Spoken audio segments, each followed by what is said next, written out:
कांग्रेस सांसद राजीव शुक्ला ने राज्यसभा में विमानों के मनमाने किराए पर लगाम लगाने की मांग की है। कांग्रेस सांसद ने कहा कि विमानन कंपनियां मनमाने तरीके से किराया वसूलती हैं, जिसकी निगरानी के लिए रेगुलेटरी अथॉरिटी की जरूरत है, जिसका समर्थन सदन ने किया और उपसभापति ने भी ये कहा कि विमानन कंपनियों में किराए को लेकर लूट मची हुई है। मैंने मांग की कि रेगुलेटरी अथॉरिटी बनाई जाए, रेगुलेटरी अथॉरिटी तय करे कि इसका क्या क्राइटेरिया होगा, कैसे जो है किराए निर्धारित होने चाहिए ताकि यात्रियों की जो लूट है वो बचे।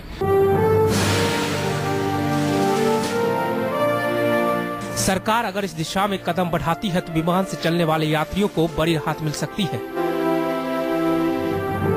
क्योंकि रेगुलेटरी अथॉरिटी बनाई गई तो एयरलाइंस न तो मनमाना किराया वसूल सकेंगी और न ही बाजार को बिगाड़ने वाले किराए की पेशकश कर सकेंगी। ईंधन में जिस तरह से जो है कमी हुई, उसके बावजूद हवाई जहाजों में जो एयरलाइंस जिस तरह से मनमाने ढंग से किराया वसूल रही, उसको लेकर आज मुद्दा उठाया, जिसका पूरा सदन ने समर्थन किया और चेयर की तरफ से ये कहा गया कि एक्सटॉर्शन हो रहा है, लूट मची हुई है एयरलाइंस की, लोग तंग हो रहे हैं। सरकार को निर्देश दिए गए, सरकार ने भी वहाँ पे आश्वासन दिया कि इस मामले में सख्त कदम उठाए जाएंगे। ढंग से किराया वसूल रही है, उसकी सब सारी हदें पार हो गई हैं। सुबह कुछ किराया होता, दोपहर कुछ किराया होता, शाम को कुछ किराया होता, एक ही जगह जाने का। सोमवार को कुछ होता, मंगल को कुछ होता, बुध का कुछ होता है। किस एक सीट का, आगे वाली सीट का कुछ होता, पीछे वाली सीट का कुछ होता, बीच की सीट का कुछ होता।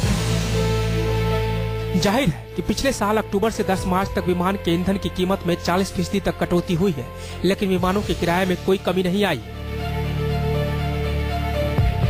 मिसाल के तौर पर होली से एक दिन पहले के एयरलाइंस के किराए पर नजर दें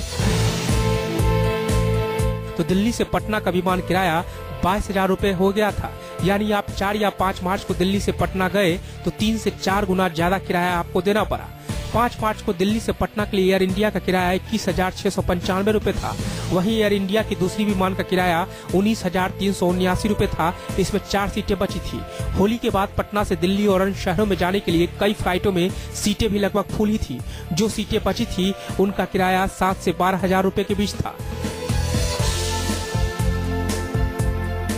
दिल्ली के लिए विमानों से जाने वालों को होली के बाद भी 8 मार्च को महंगी कीमत चुकानी पड़ी थी।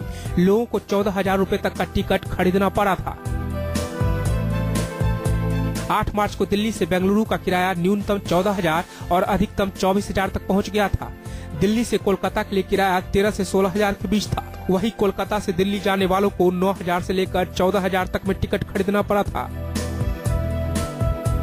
दिल्ली से मुंबई का किराया 14,000 से 22,000 तक पहुंच गया था।